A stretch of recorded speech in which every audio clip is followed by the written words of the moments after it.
Bismillahirrahmanirrahim. Assalamualaikum warahmatullahi wabarakatuh. Bismillah, alhamdulillah, wassalatu wassalamu ala habibillah Sayyidina Muhammad ibn Abdillah wa ala alihi wa sahbihi wa mawalah. Subhanaka la ilma lana illa ma 'allamtana innaka antal alimul hakim. ولا حول ولا قوة إلا بالله العلي العظيم. اللهم رب اشرح لنا صدورنا ويسر لنا أمورنا واحلل عقدة من ألسنتنا يفقه أقوالنا. اللهم فكهنا في الدين وعلمنا التأويل. اللهم ألهمنا مراشد أمورنا وأعذنا من شرور أنفسنا برحمتك يا رب العالمين والحمد لله رب العالمين. Alhamdulillah, alhamdulillah, syukur kepada Allah Subhanahu wa taala kita dapat bertemu kembali di dalam pembacaan hadis daripada kitab Jami' dan Sunan Tirmizi. Hadis-hadis yang telah dikumpulkan oleh Abu Isa Muhammad bin Isa bin Saurah At-Tirmizi rahimahullahu taala daripada sabdaan-sabdaan baginda Nabi sallallahu alaihi wasallam yang mulia. Ahlan-ahlan kepada semua. Saya nampak di ruangan komen ada Ira, Haifa, kemudian Ikhwan Wedi, kemudian Chef Damar, Gagak serta semua sahabat-sahabat lain yang berada di ruangan TikTok. Di FB pula, ahlan-ahlan kepada Ninda Anis, Halimah Nordin, Fatimah Az-Zahra, Fatimah Samsuddin, Wan Faridah, Ummi Naimah, Fauzia Ahmad Isa, Ayu Hafiz, Nyonya Muhammad Yusuf, kemudian Nova, Salmah Uthman, Ummi Naimah, Haji Razai, Halimah Abdul Hamid dan juga semua sahabat-sahabat yang lain. Apa kata kita mulakan pertemuan kita dengan kita perbetulkan dahulu niat. Moga-moga kita boleh latih diri untuk apa jua yang berlaku kita lakukan kerana Allah Subhanahu wa taala.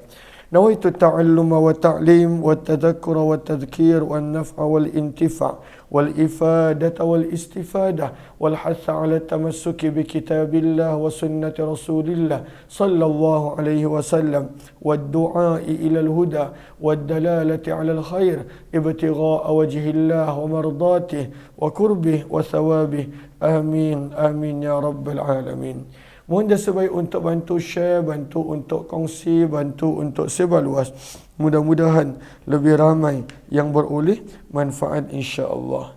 Bab yang ke-34. Kita telah tiba pada bab yang ke-34 di mana Imam Tirmizi membawakan tajuk Babu Majaa, bab pada hadis dan riwayat yang telah datang berkenaan nafaqatil mar'ati, membelanjakan, menyedekahkan seorang isteri min baiti zawjiha, daripada rumah suami dia.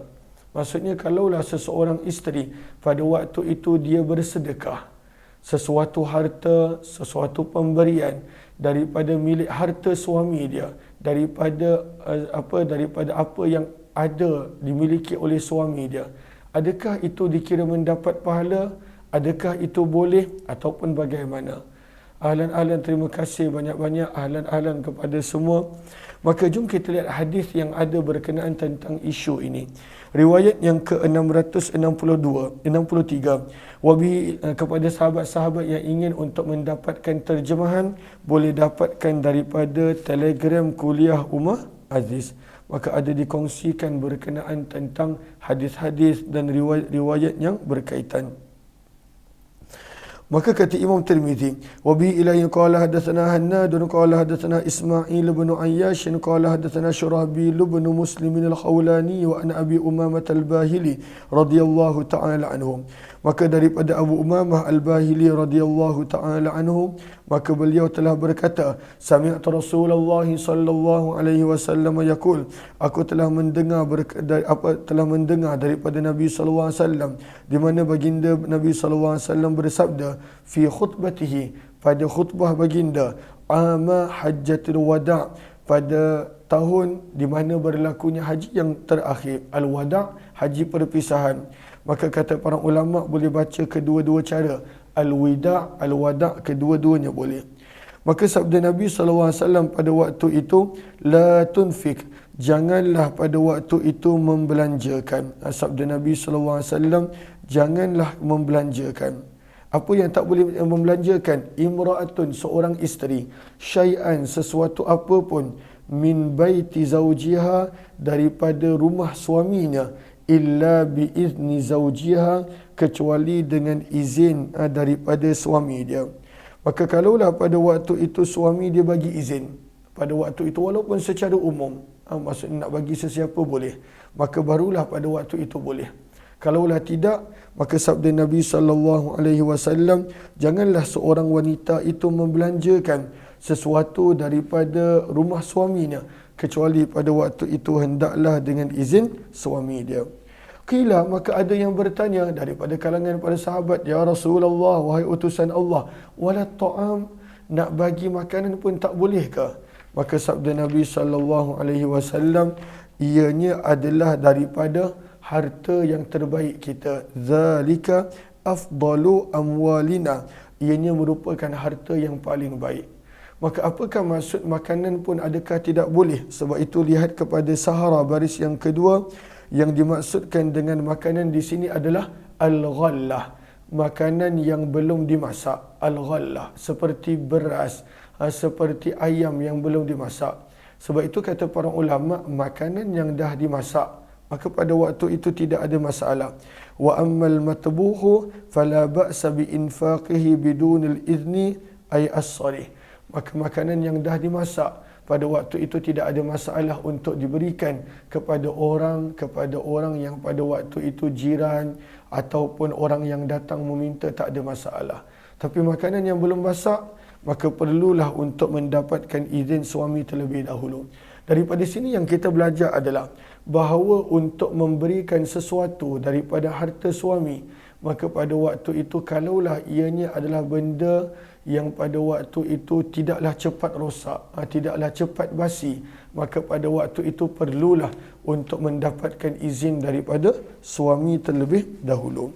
Kecualilah kalau kita tahu yang suami akan redha dan suami tidak ada masalah, maka itu boleh untuk diinfak dan diberikan. Kata Imam Tirmizi, dan di dalam bab ini ada juga riwayat daripada Sa'ad bin Abi Waqqas, Asma yang merupakan anak perempuan kepada Abu Bakar, Abu Hurairah, Abdullah bin Amr dan Ummul Mukminin Aisyah radhiyallahu taala anhum. Berkata Imam Tirmizi, hadis Abu Umamah adalah hadis yang hasan, Riwayat yang ke-665. Maka ini menunjukkan kalaulah seseorang itu dia bagi sesuatu yang mana telah diizinkan pada waktu itu oleh suami, maka pada waktu itu isteri pun dapat pahala, suami pun dapat pahala. Kalaulah ada pekerja ataupun hamba yang tolong, mereka pun dapat pahala. Semua orang dapat pahala dengan kadangkala hanya satu sedekah dan satu pemberian. Riwayat 664. Wa bi ilaihi qala hadatsana Muhammad bin al-Musanna qala hadatsana Muhammad bin Ja'far qala hadatsana Syu'bah an Amr bin Murrah qala, daripada Amr bin Murrah beliau berkata, aku telah mendengar sahabat Nabi Abu Wa'il yuhaddisu, pada waktu itu meriwayatkan hadis daripada Aisyah radhiyallahu taala anha daripada Nabi sallallahu alaihi wasallam, di mana baginda bersabda, idza tasaddaqatil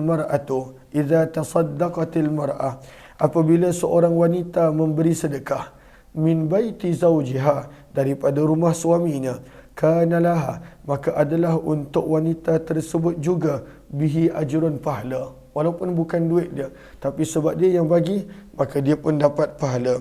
Walizawji mislu zalik, suami yang punya harta pada waktu itu dia pun dapat pahala. Walil khazini mislu zalik, dia punya pekerja, dia punya staf yang tolong, contohnya untuk isikan dalam bekas makanan ataupun pada waktu itu tolong untuk siapkan sumbangan tadi, maka dia punya staf dan pekerja ataupun zaman tersebut hamba, mereka pun dapat pahala. Dan sabda Nabi, wala yanqusu, dan tidaklah mengurangkan, kullu wahidin minhum, setiap seorang daripada mereka, min ajri sahibihi syai'a, daripada ganjaran sahabatnya sedikit pun. Lahu bima kasaba, suami mendapat pahala kerana dia yang telah mencari harta tersebut. Walaha bima anfaqat, dan wanita isteri mendapat pahala kerana dia yang telah memberikan. Maka semua dapat pahala. Daripada sini kita belajar kadangkala satu sedekah, maka pada waktu itu banyak orang boleh dapat pahala. Dan bukan pahala yang dibahagi-bahagi. Sebab itu Nabi kata, la yanqusu kullu wahidin minhum. Bukan pahala yang pada waktu itu dibagi-bagi. Bukan pahala yang dibagi-bagi. Maka contoh suami dapat 1/3, isteri 1/3, staf dan pekerja 1/3. Tak. Semua dapat pahala penuh.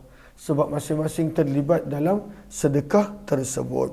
Maka kata Imam Tirmizi, hadis ini adalah hadis yang hasan. Maka bila kita gabungkan riwayat-riwayat ini, maksudnya kalaulah suami pada waktu itu izinkan walaupun secara umum, maka pada waktu itu walaupun bukan suami yang bagi, tetapi ramai yang akan dapat pahala daripada satu pemberian sedekah tersebut. Riwayat 665. Wa bi ilaihi qala hadatsana Mahmud bin Ghailan qala hadatsana Al-Mu'ammal an Sufyan an Mansur an Abi Wa'il an Masruq an Aisyah radhiyallahu anha qalat. Daripada Ummul Mukminin Aisyah radhiyallahu taala anha, beliau berkata, baginda Nabi sallallahu alaihi wasallam bersabda, "Idza u'tatil mar'atu min baiti zawjiha bi tibi nafsin ghaira mufsidatin." Sabda Nabi sallallahu alaihi wasallam, apabila seorang wanita pada waktu itu memberi daripada rumah suaminya bi tibi nafsin, pada waktu itu dengan perasaan redha, dengan perasaan pada waktu itu bahagia. Dia memang suka nak memberi, bukan dalam keadaan terpaksa dan sebagainya. Ghaira mufsidatin, tidaklah pada waktu itu merosakkan, membinasakan harta suami. Apakah maksud ghaira mufsidatin? Minta para pelajar lihat kepada sahara baris yang pertama. Bi allam tatajawuzil adah. Pemberian tersebut tidaklah melampaui daripada kebiasaan orang memberi. Maka contoh, diberi pada waktu itu makanan, diberi pada waktu itu sesuatu yang bukanlah pada waktu itu melampaui daripada pemberian kebiasaan. Kalaulah contohnya nak bagi duit, maka pada waktu itu tengok maksud RM2, RM5. Tidaklah dia bagi sampai RM100 menggunakan duit suami dia. Maka bila seorang wanita itu memberi ghairu mufsidatin, daripada harta suaminya dalam keadaan diberi tidak melampaui batas, sabda Nabi sallallahu alaihi wasallam, fa innalaha mithla ajrih, maka isteri pun akan mendapat pahala penuh sama seperti suami. Laha ma nawat hasana, maka isteri mendapat pahala kerana pada waktu itu diniatkan kebaikan. Walil khazin mithlu zalik, dan pada waktu itu staf pekerja pun pada waktu itu akan mendapat pahala juga kerana turut terlibat. Berkata Imam Tirmizi, hadis ini adalah hadis hasan sahih dan ianya adalah riwayat yang paling sahih daripada riwayat Amr bin Murrah daripada Abu Wa'il, dan Amr bin Murrah la yadhkuru fi hadithi an Masruq, tidak menyebut pada periwayatannya perawi yang sepatutnya ada bernama Masruq.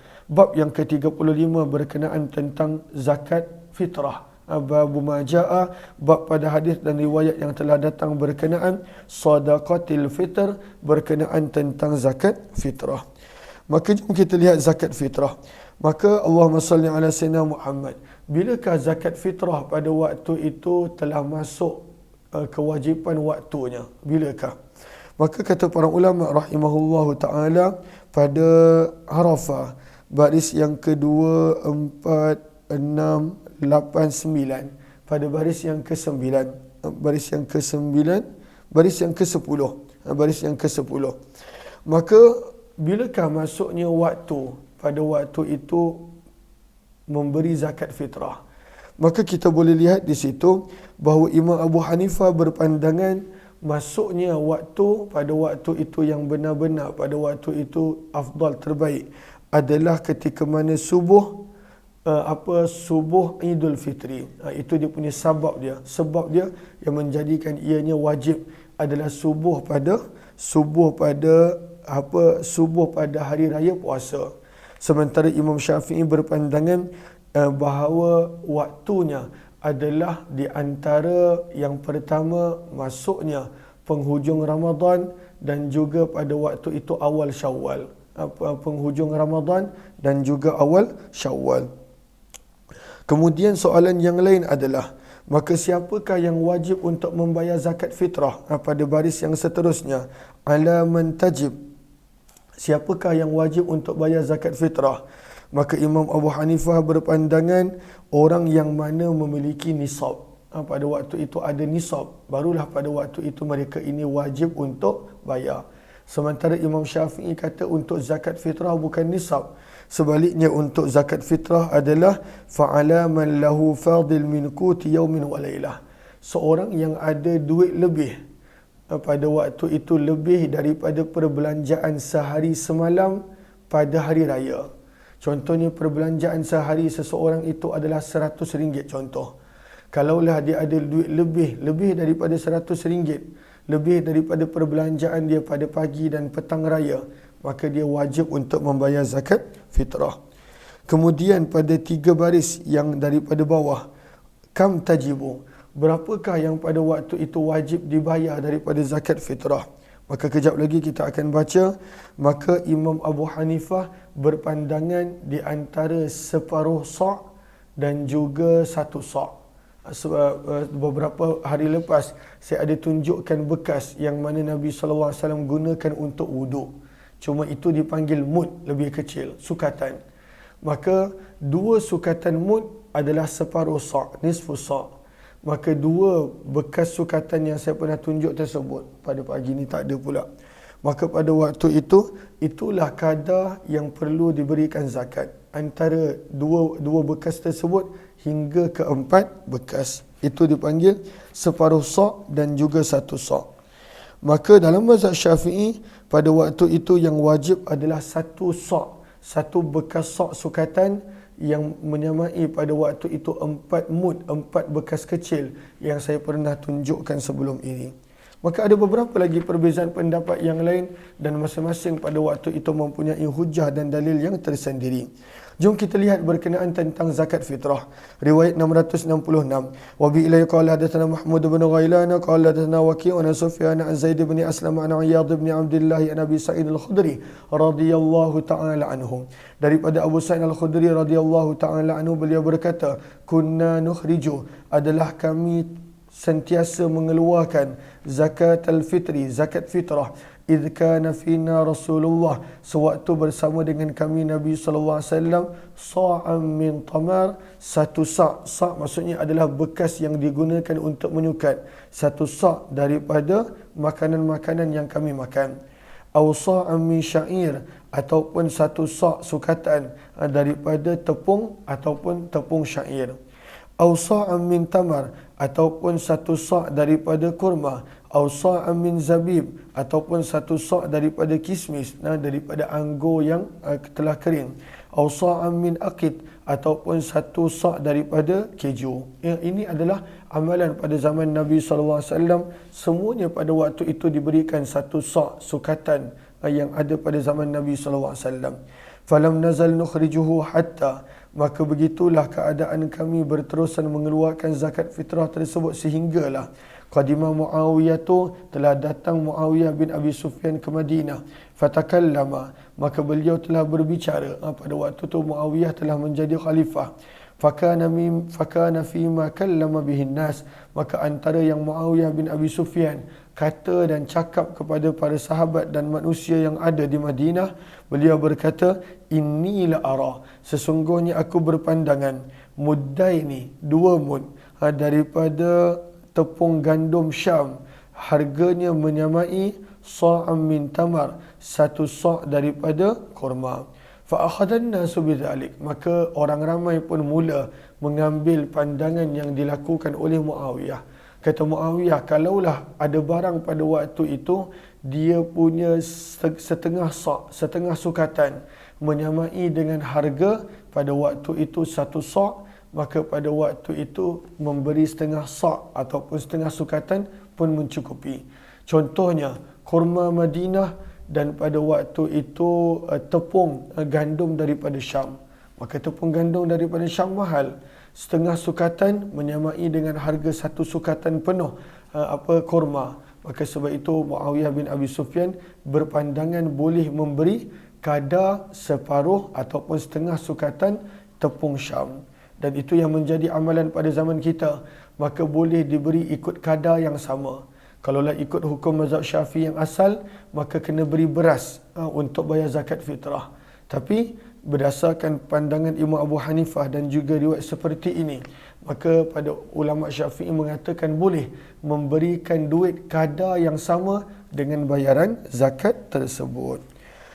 Allahumma salli ala sayyidina Muhammad. Berkata Abu Sa'id radhiyallahu ta'ala anhu, fala azalu ukhrijuh, maka berterusanlah aku mengeluarkan zakat seperti mana yang aku keluarkan sebelum ini, tetap dengan satu sa', satu sukatan penuh, dan tidak memilih pandangan yang telah diutarakan oleh Muawiyah bin Abu Sufyan radhiyallahu anhu. Berkata Imam Tirmizi, hadis ini adalah hadis hasan sahih, dan beramal pada hadis ini di sisi sebahagian ahli ilmu, yarawna, mereka berpandangan, min kulli syai'in sa'a, daripada setiap perkara zakatnya pada waktu itu mestilah satu sa', satu sukatan penuh. Dan inilah pandangan Imam Syafi'i, Ahmad bin Hanbal dan Ishaq bin Rahwih rahimahullah ta'ala. Wa qala ba'du ahli ilmi, sebahagian daripada ahli ilmu berkata daripada kalangan Alhamdulillah, daripada kalangan sahabat Nabi SAW dan orang-orang yang selain daripada mereka. Maka ada juga yang berpandangan min kulli syai'in sa', setiap perkara bila nak diberikan zakat fitrah, maka pada waktu itu kadarnya adalah satu sa', satu sukatan penuh. Illa, kecuali minal bur, daripada tepung gandum yang pada waktu itu harganya berkali ganda mahal. Fa innahu yujzi'u, maka mereka berpandangan cukup nisfu sa', kadar separuh sa', separuh sukatan.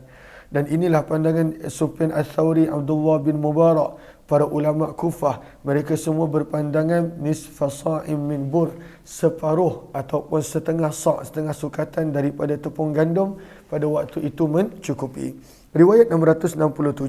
Wa bi ilahi qala hadatsana Uqbah bin Mukram al-Basri qala hadatsana Salim bin Nuh an Ibn Jurayj an Amr bin Shu'aib an abihi an jaddi anna an-nabiy sallallahu alaihi wasallam, sesungguhnya baginda Nabi sallallahu alaihi wasallam telah mengutuskan seorang penyeru fi fijaj Makkah, untuk menyeru di lorong-lorong di jalan-jalan di Mekah. Apakah suruhan tersebut? Ala, ketahuilah, inna sadaqatal fitri, sesungguhnya sedekah fitrah ataupun zakat fitrah, wajibatun, adalah wajib, ala kulli muslim, atas setiap orang Islam, zakarin au untha, lelaki maupun perempuan, au abdin ataupun hamba, saghirin au kabirin, yang tua ataupun muda, muddani, dua mud, min qamhin, daripada pada waktu itu tepung, au siwahu, atau kalaulah selain daripada tepung, maka pada waktu itu kadar zakatnya adalah sa', satu sukatan penuh, min ta'amin,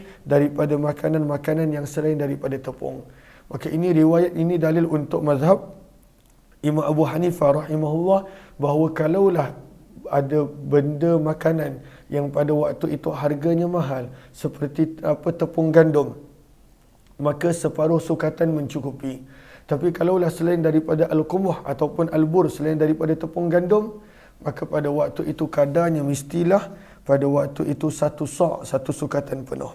Kata Imam Tirmizi, hadis ini adalah hadis gharib hasan, riwayat 668. Wa bi ilai qala hadatsana Qutaibah qala hadatsana Hammad bin Zaid an Ayyub an Nafi' an Ibn Umar radhiyallahu ta'ala anhuma, daripada Abdullah bin Umar radhiyallahu ta'ala anhuma, beliau berkata, farada Rasulullah sallallahu alaihi wasallam, baginda Nabi sallallahu alaihi wasallam telah mewajibkan, menetapkan sadaqatul fitri, zakat fitrah tersebut, ala dzakari wal untha, atas lelaki dan perempuan, wal hurri wal mamluk, ke atas merdeka maupun hamba.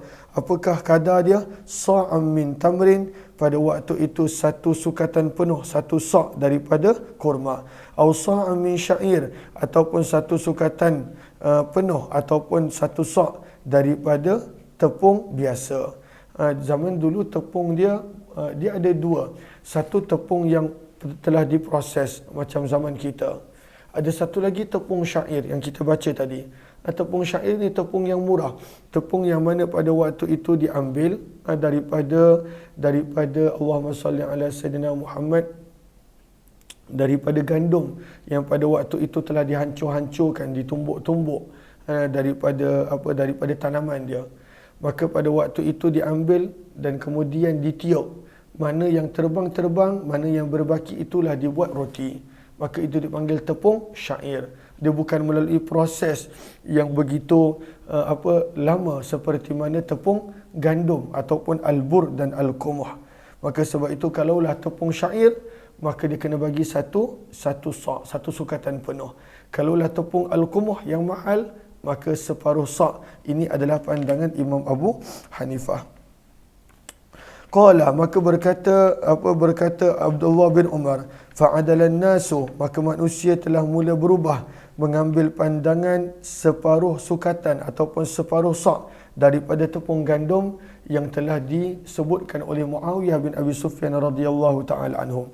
Berkata Imam Tirmizi, hadis ini adalah hadis hasan sahih, dan di dalam bab ini ada juga riwayat daripada Abu Sa'id, Abdullah bin Abbas, atuk kepada Harith bin Abdurrahman bin Abi Zubab, Sa'labah bin Abi Su'air, dan Abdullah bin Amr ibnu Al-As radhiyallahu anhum.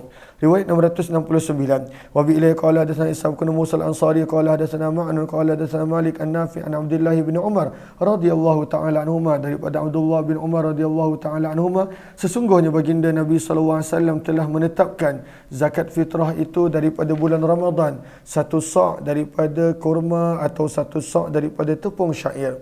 Siapa yang kena? Ala kulli hur, atas setiap yang merdeka atau hamba, zakarin aw unsa, lelaki maupun perempuan, minal muslimin, daripada kalangan orang-orang Islam. Berkata Imam Tirmizi, hadis Abdullah bin Umar adalah hadis hasan sahih, dan telah meriwayatkannya Imam Malik daripada Nafi' daripada Abdullah bin Umar radhiyallahu taala anhuma, daripada Nabi sallallahu alaihi wasallam, riwayat yang lebih kurang sama seperti Ayyub rahimahullah. Wa zada fihi, namun ada penambahan pada riwayat ini perkataan minal muslimin. Wa dan telah meriwayatkannya lebih daripada seorang daripada Nafi', walam yadhkuru, namun mereka tidak menyebutkan padanya perkataan minal muslimin. Waqtalafa, dan telah bercanggah, berbeza pendapat ahli ilmu berkenaan tentang isu zakat fitrah ini. Maka sebahagian daripada mereka berkata, idza kana lirrajuli abidun, apabila seseorang itu dia ada hamba yang bukan Islam, maka dia tidak perlu untuk membayar zakat bagi pihak hambanya yang tidak Islam. Dan inilah pandangan Imam Malik, Syafi'i dan Ahmad. Berkata sebahagian daripada mereka, yu'addi anhum, tetap kena bayar zakat daripada hamba, wa in kanu ghairu muslimin, walaupun mereka tersebut tidaklah Islam. Inilah pandangan Sufyan Ats-Tsauri, Abdullah bin Mubarak dan Ishaq bin Rahwayh rahimahumullahu taala. Bab ma jaa, bab pada hadis dan riwayat yang telah datang berkenaan fi taqdimiha, pada mendahulukan zakat fitrah qabla salah, sebelum solat raya. Maka bilakah waktu yang terakhir untuk bayar zakat fitrah? Sebelum daripada solat raya. Kalaulah dah lepas solat raya, maka pada waktu itu tetap kena bayar, wajib, sebab zakat fitrah ni wajib, tapi tidak lagi mendapat pahala. Tidak lagi mendapat pahala. Maka ini adalah hadis-hadis berkenaan tentang waktu zakat fitrah ini adalah sebelum daripada raya, sebelum daripada solat sunat raya. Tapi dalam mazhab Syafi'i boleh dibayar awal. Mazhab Syafi'i berpandangan mana-mana zakat boleh dibayar awal. Dan kemudian sebab itu kalau nak bayar daripada awal Ramadan, pada waktu itu pun boleh. Tapi nak bayar daripada sekarang tak bolehlah. Paling awal sebenarnya adalah daripada awal Ramadan. Riwayat 670. Wa bi ilai qala hadatsana Muslim bin Amr ibn Muslim Abu Amr al-Hazza al-Madini qala hadatsani Abdullah ibn Nafi' an ibn Abi Zinad an Musa bin Uqbah an Nafi' an ibn Umar radhiyallahu anhuma, daripada Abdullah bin Umar radhiyallahu taala anhuma, sesungguhnya baginda Nabi sallallahu alaihi wasallam kana ya'muru, telah memerintahkan bi ihrajiz zakat, dengan mengeluarkan zakat fitrah qabla al-ghudu, sebelum memulakan perjalanan untuk solat sunat raya, yaumul fitri, pada hari raya puasa.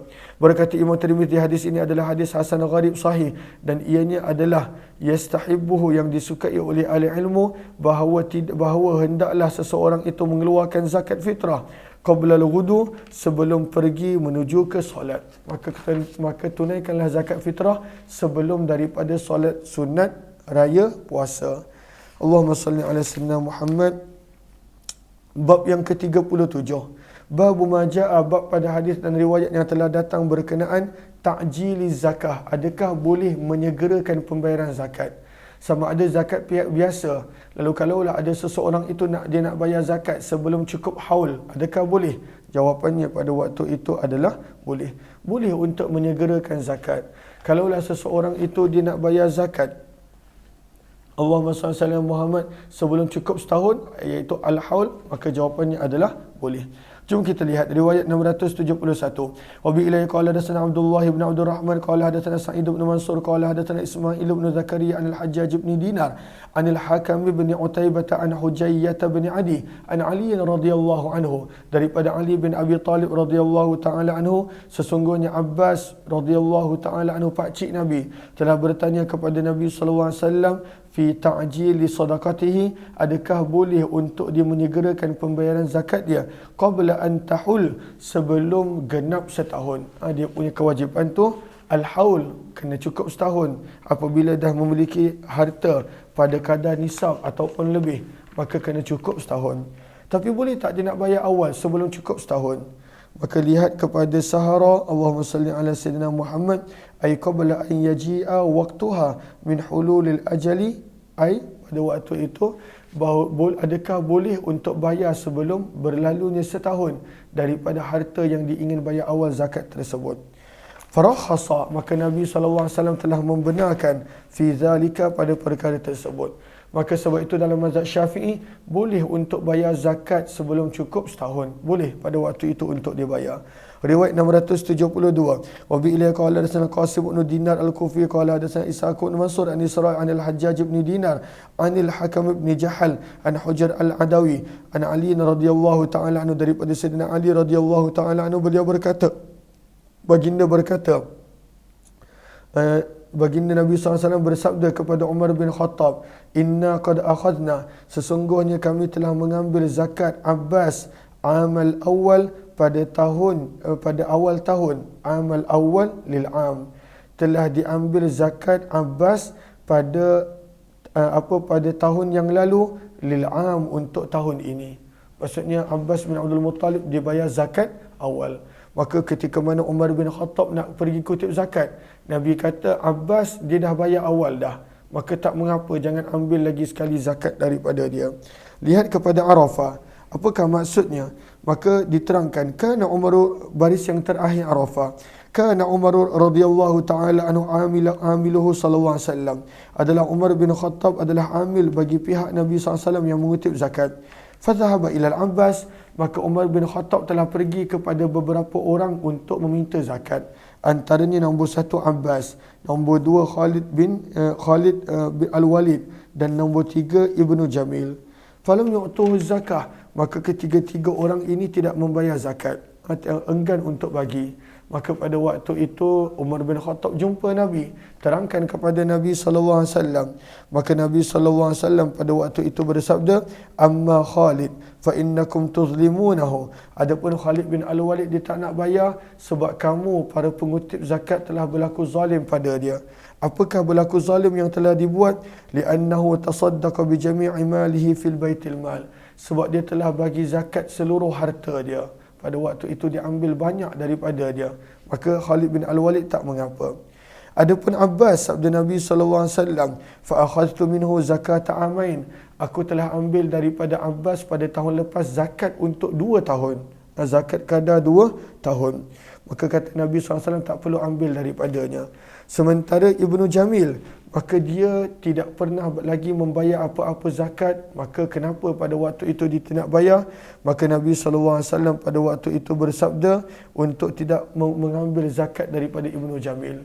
Kemudian ketika mana Ibnu Jamil nak memberi, maka Nabi SAW dah tak nak terima zakat dia. Sebab ketika mana Nabi SAW minta, pada waktu itu dia tak nak bagi, maka Nabi, Abu Bakar, Umar, semua pada waktu itu tak nak menerima zakat yang ingin cuba untuk diberikan kemudian. Maka ini berkenaan tentang menyegerakan pembayaran zakat, mengawalkan pembayaran zakat. Kata Imam Tirmizi, dan di dalam bab ini ada juga riwayat daripada Abdullah bin Abbas. Kata Imam Tirmizi, aku tidak mengetahui hadis berkenaan tentang ta'jiliz zakah, mengawalkan pembayaran zakat, daripada hadis Israel daripada Hajjaj bin Dinar, kecuali hanya daripada sanad ini. Dan hadis Ismail bin Zakaria daripada Hajjaj di sisiku lebih sahih berbanding daripada hadis Israel daripada Hajjaj bin Dinar. Dan sungguh telah meriwayatkan hadis ini daripada Hakam bin Utaibah daripada Nabi SAW juga secara mursal. Dan telah bercanggah pendapat ahli ilmu berkenaan tentang menyegerakan ataupun mengawalkan pembayaran zakat sebelum masuk waktu kefarduannya. Maka telah berpandangan satu kelompok daripada ahli ilmu bahawa tidak boleh untuk membayar awal, tak boleh. Dan inilah pandangan Sufyan Ats-Tsauri, termasuklah Imam Abu Hanifah. Qala, maka pada waktu itu Imam Tirmizi berkata, maka mereka pada waktu itu berkata, ahabbu ilayya alla yu'ajjilaha. Aku suka untuk tidak diawalkan pembayaran zakat sebelum daripada haul. Namun kata Imam Tirmizi, majoriti ahli ilmu berkata, in ajjalaha, jika ada yang mengawalkan pembayaran zakat qabla mahilliha, sebelum cukup setahun, ajza'at, mencukupi daripada pihaknya. Dan inilah pandangan Imam Syafi'i, Ahmad bin Hanbal dan Ishaq bin Rahwayh rahimahumullahu taala.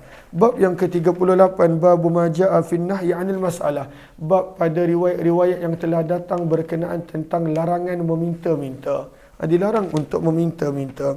Maka lihat kepada Sahara, ittafaqal ulama, para ulama telah sepakat larangan daripada meminta-minta jika seseorang itu tidak min ghairi darurah, jika seseorang tersebut tidak ada darurat yang memaksa, maka pada waktu itu tak boleh untuk dia meminta-minta. Waqtalafu, kemudian para ulama berbeza pendapat, adakah orang yang dalam keadaan dia tak layak meminta-minta, dia masih meminta-minta, adakah itu haram ataupun makruh, bagaimana? Maka kata para ulama ada 3 syarat.